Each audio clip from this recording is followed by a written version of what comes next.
So a few new ET and ETC hash miners have kind of quietly been released onto the market, namely the iPollo V2 series of miners as well as the new Bitmain E11. And so I thought I better make a video kind of analyzing them and checking out if these are actually worth buying or not. Because there hasn't really been much hype, at least in my opinion, about these two miners, and that is actually usually a little bit of a good sign that they might be a good buy. Because if they aren't hyped that much, price tends to be a little bit more attractive, which then means that it could potentially be a better value proposition. But is that actually true? Well, of course, I've taken these miners and I've put them into my super in-depth spreadsheet to analyze them, as I always do. So that is what we're gonna have a look at in this video after this quick word from our sponsor. Coin Mining Central, which is an online store for ASIC miners with an over 6-year track record of overwhelmingly positive customer reviews. They have all the latest and most profitable miners, from silent home miners to full-size ASICs. They can even provide immersion cooling systems and offer great bulk pricing on ASICs. Based in the UK, Coin Mining Central prioritizes great customer support, strict personal detail protection, and free worldwide shipping on all miners with no additional payment fees at checkout. You can also utilize their loyalty and referral programs to save on your next purchase.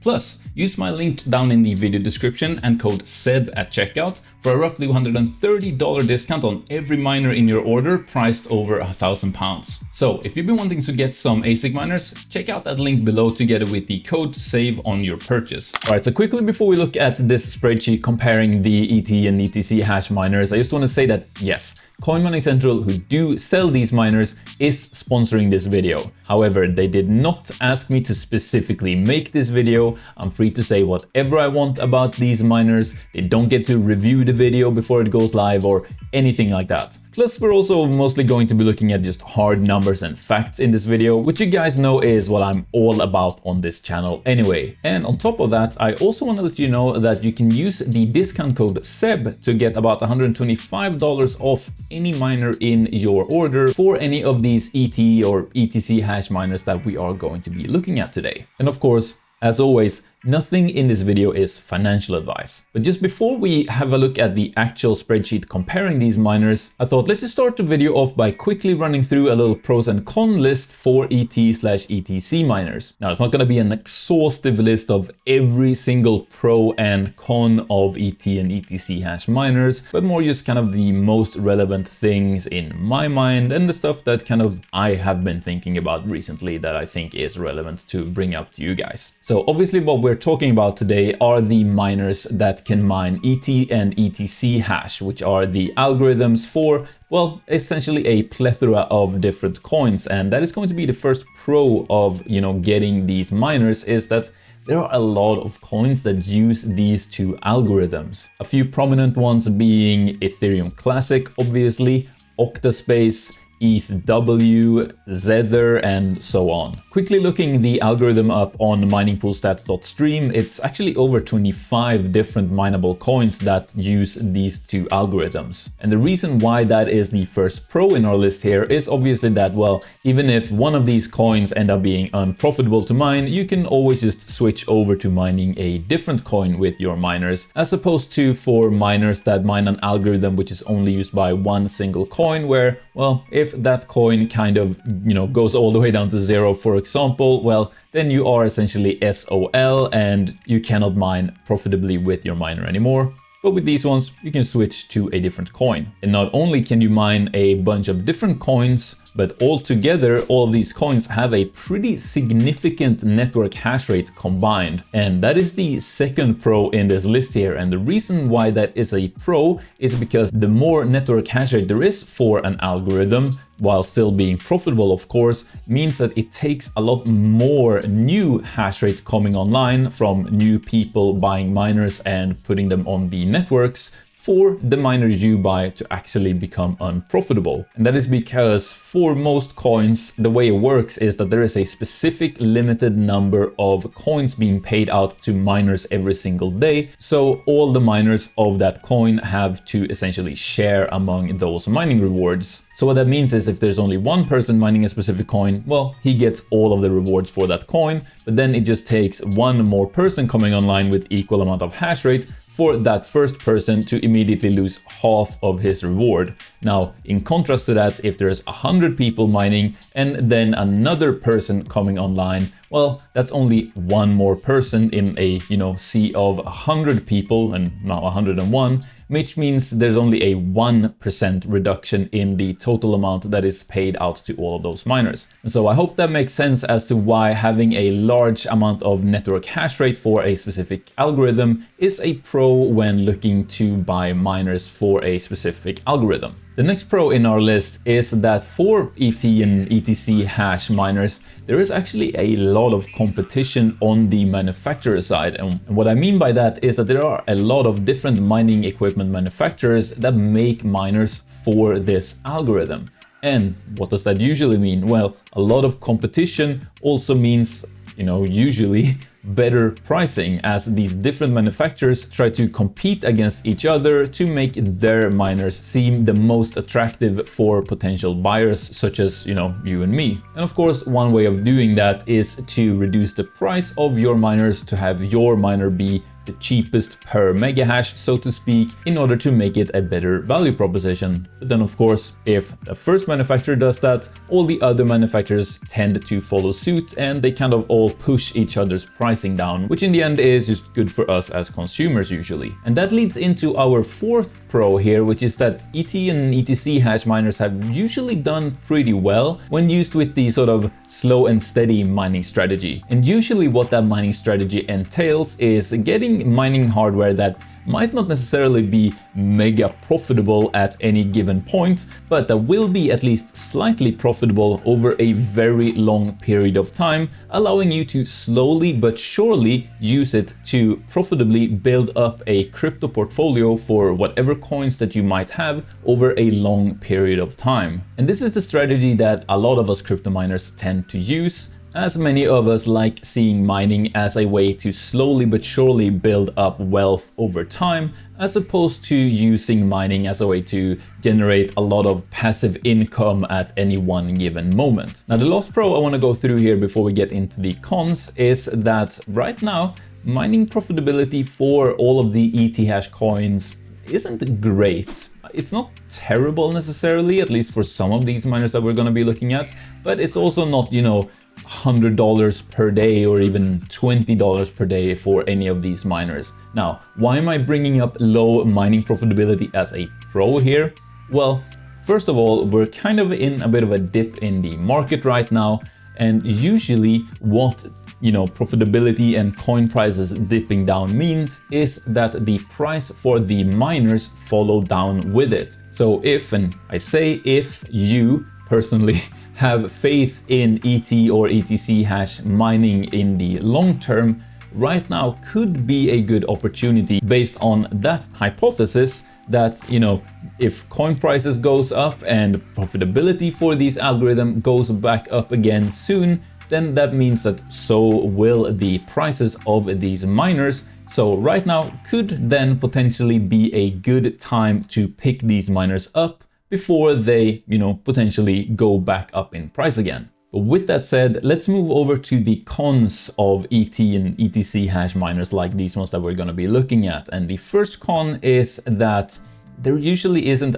that much hype around these miners, I would say. Not like the craze when, the first 𝗧𝗧 miners came out or the first Lithium miners came out or anything like that. ET and ETC hash miners just kind of exist in the background, and they also never really tend to have these bouts of massive profitability at any one point.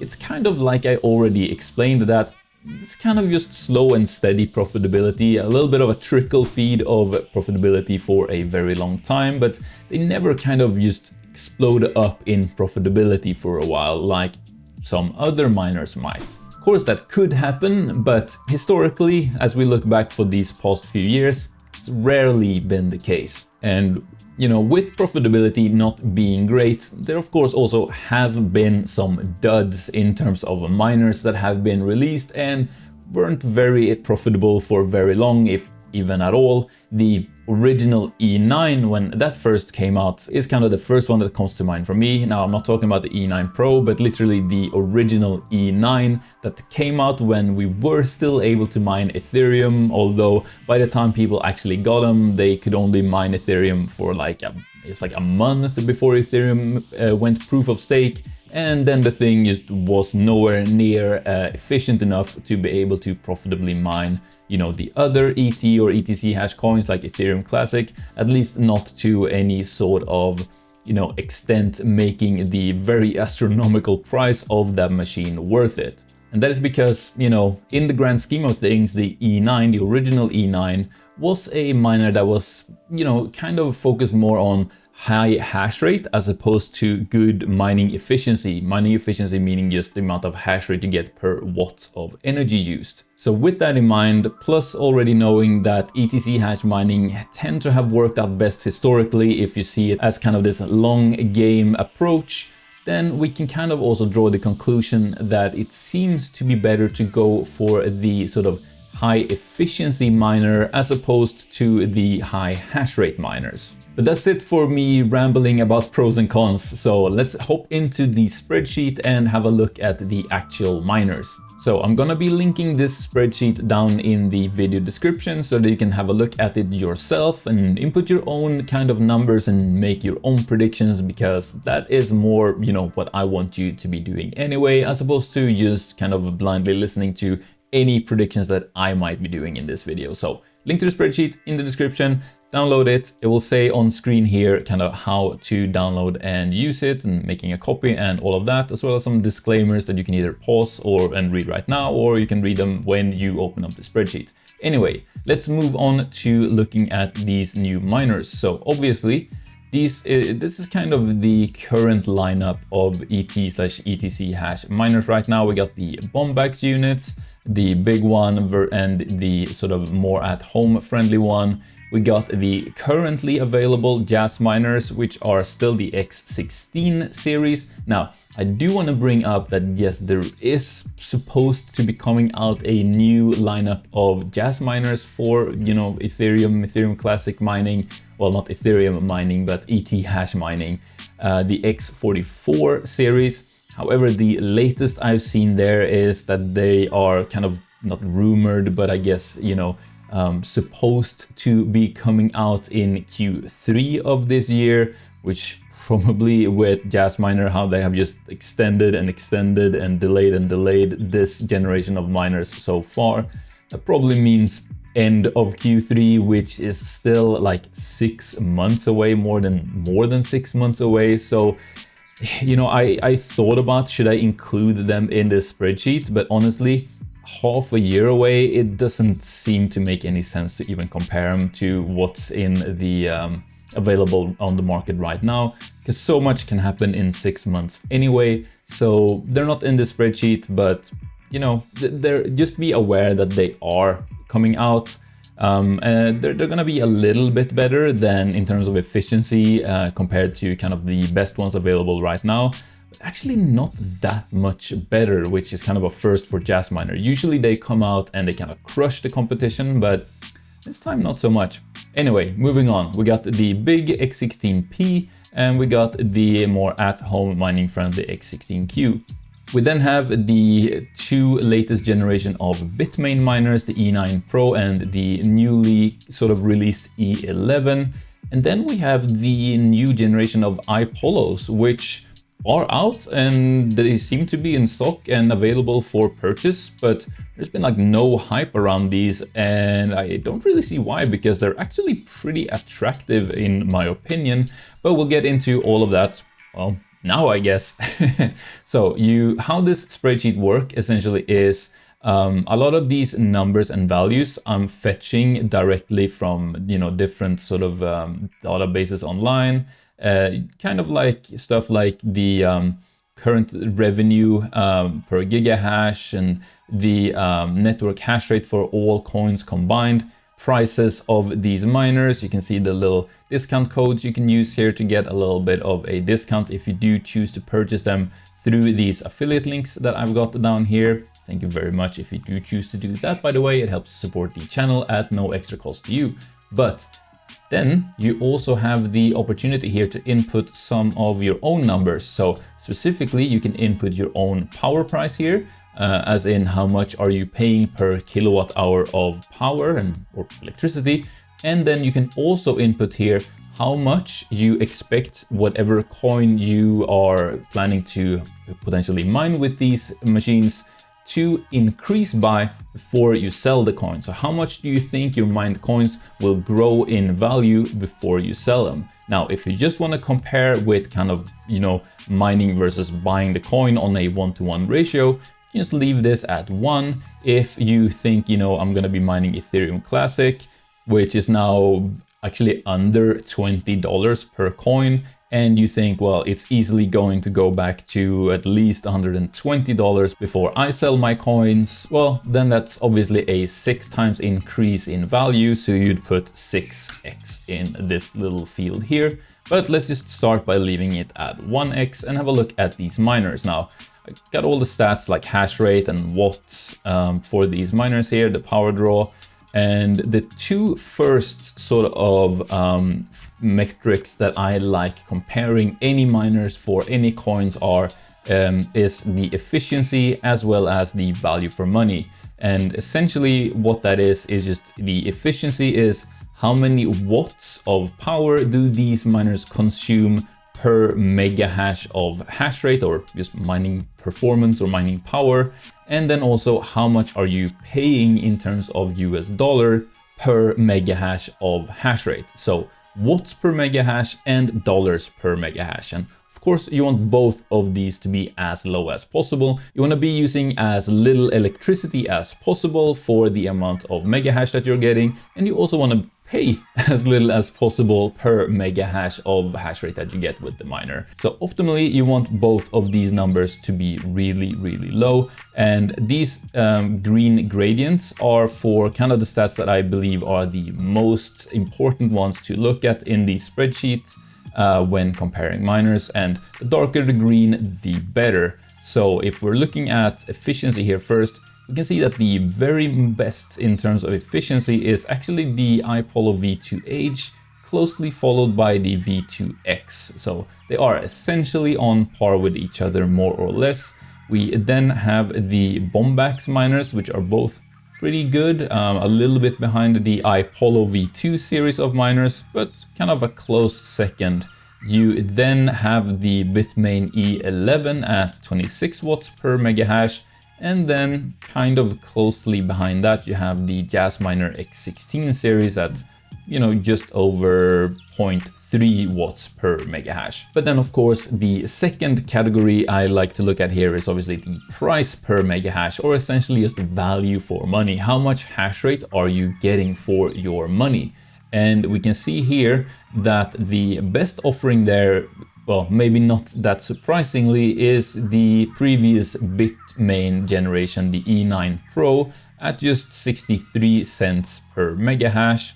And the most expensive, on the other hand, is the iPollo V2X at $1.40 per mega hash. And then you can see the range here, but essentially, if you want at least half decent power efficiency, you're gonna have to pay a little bit of a premium for that, and that is just how this works. Usually you're kind of deciding between hash rate for your money or hash rate per electricity used. And choosing a miner to buy normally just boils down to picking sort of where on the scale of value for money or mining efficiency you personally fall. Now, moving on from there, we are going to be looking at sort of the current mining results for just daily revenue, power cost, daily profit, and ROI times. And I want to point out here that if you just leave the expected coin price growth before selling at 1x, this is the sort of profitability and revenue and all that as of today's profitability. But if you do change this, it does take that into account. So if, for example, you are planning to mine Ethereum Classic and you believe it's going to 6x before you sell it, you'd put 6x up here, and you can see how that changes all of these fields here. But let's move that back to 1x for now. Now, of course, there are a lot of different coins that are mineable with these miners. And specifically, this sheet that I've got here takes these coins into account. So you can see here, ETC, ETHW, 𝗧𝗓, OctaSpace, 𝗧𝗓, and yeah, a few others here. So those are the ones that I'm kind of comparing here. It looks at both the total network hash rate in terms of things that we're going to be looking at in a little bit for all of those coins combined. But in terms of profitability, it looks at what the most profitable coin for these miners are. Now, there is a little caveat here that some of these miners can't mine certain of these coins. However, as of today, yeah, without a doubt, Ethereum Classic is the most profitable coin to mine with any of these, and all of these miners can mine Ethereum Classic. So with that in mind, these are real numbers as of today. Now, if we look here, we can see that at a 15 cents per kilowatt hour power price, there's actually only 4 of these miners that are even profitable today. And that is the Bombax miners and the iPollo V2 generation miners.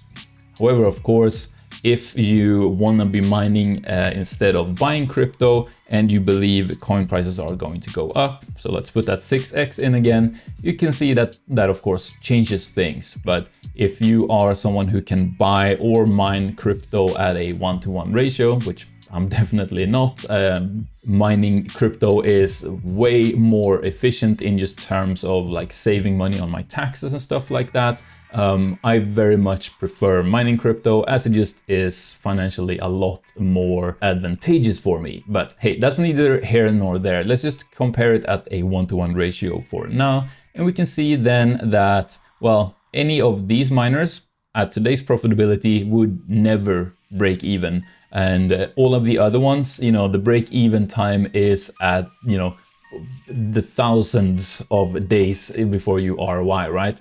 Of course, that is if network hash rate, coin price, and overall profitability stays the exact same way as it is today, which it obviously isn't. And that's why I say download the spreadsheet, put in your own little sort of predictions for what you expect the coin price to grow and all of that stuff, as well as your own power price. If you, for example, have very cheap power, let's say you're only paying 5 cents per kilowatt hour, well, that changes things quite a lot, as now some of these less efficient miners actually end up being profitable for you. And you can see there that just by having a lot cheaper power, one of the miners that would never ROI at more expensive power is actually now the miner that will ROI the fastest, and that being the Bitmain E11. And that same thing usually tends to be true if you expect massive coin price growth before selling your mined coins, and more specifically, it tends to be the miner with the lowest price per mega hash that do the best. So let's say a 12x, we can see that, well, then the E9 Pro actually would ROI in 80 days. So there you go. Anyway, let's put this back to 1x and look at this final field here, which is the in-depth analysis. And this is where I get really nerdy with the numbers, and I hope you are gonna enjoy this just as much as I am. So first of all, we have the highest profitable power price, which essentially just means what's the highest power price you can have where this miner would still be profitable.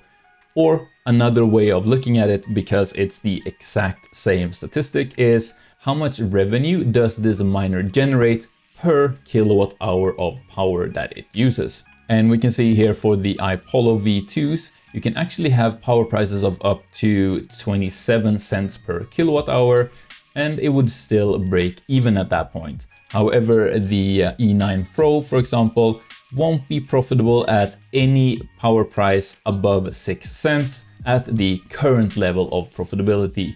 Of course, profitability changes literally every single minute, so, take that as you will. Then moving on to the next one, and you can see this is another green field here, and that is the net hash growth resistance score. And this is something that I kind of invented, quote unquote. It's not really an invention, I guess, but it essentially looks at all of the miners that are available for a certain algorithm like ETC and ETHash that we are looking at now, and it sees, okay, what is the most powerful miner for that algorithm? And in this case, that is the Bombax EZ100 at 12,500 megahash. And then it looks at, okay, at your specified power price here, how many of the most powerful miner does it take before the miner in question becomes unprofitable for you at your power price? So for example here, if we look at the iPollo V2H here, it would take roughly almost 20,000 Bombaxes before this iPollo becomes unprofitable for you at your specified 15 cents per kilowatt hour power price.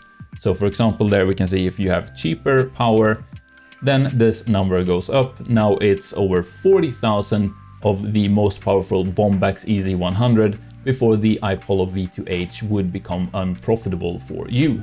But let's put this back to 15 cents per kilowatt hour and move on to the next field here, which is the net hash growth to be unprofitable. And that is essentially exactly what it sounds like. How much would the network hash rate for all of these coins have to grow before the miner in question becomes unprofitable for you? And we can see here that for some of these, the number is actually below 100%, meaning the net hash actually needs to shrink before it becomes profitable for you, which makes sense because, as for an example, the E9 Pro here isn't profitable at a 15 cents per kilowatt hour power price, so it would need the network hash rate to shrink before it actually became profitable again.